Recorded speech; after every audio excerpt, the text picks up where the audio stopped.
నమస్కారం. అమ్మా నాన్న టీవీకి స్వాగతం.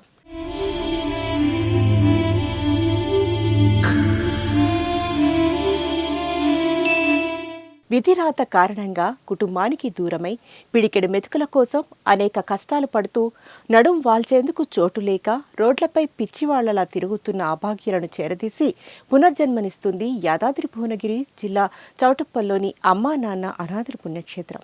మనకు ఉన్నంతలో లేని వారికి సాయపడాలనే మంచి మనసుతో ఎందరో మహానుభావులు వారింట జరిగే శుభకార్యాలు, వర్ధంతి కార్యక్రమాలను ఈ రక్షణాలయంలోని అభాగ్యుల మధ్య జరుపుకుని మానవ సేవే మాధవ సేవ అని చాటుతున్నారు.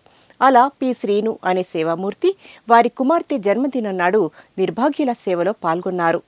రామన్నపేట నుంచి అమ్మా నాన్న అనాథుల పుణ్యక్షేత్రానికి విచ్చేసిన పొట్ట శ్రీను అనే సేవామూర్తి వారి కుమార్తె రియాంషిత గారి పుట్టినరోజుని పురస్కరించుకొని ఆ ప్రత్యేకమైన రోజున ఓ మంచి పని చేయాలనే ఉద్దేశంతో ఈ రక్షణాలయంలో జీవిస్తున్న అనాథలను ఆదుకోవటంలో శ్రీను విజయ్ గారి పేరు మీద వారికి తోచిన సహాయాన్ని విరాళంగా అందించి అభాగ్యుల ఆశీస్సులు పొందారు. మానవ దేవుళ్లారా, నిన్నటి వరకు రోడ్లపై పిచ్చివాళ్లలా తిరుగుతూ చెత్తకుప్పల్లోని నిల్వ పదార్థాలను తిన్న ఈ అనాథులు నేడు శాశ్వత వసతి భవనంలో ప్రశాంతంగా జీవిస్తూ కడుపు నిండా తింటున్నారంటే మీలాంటి సేవామూర్తుల వల్లనే.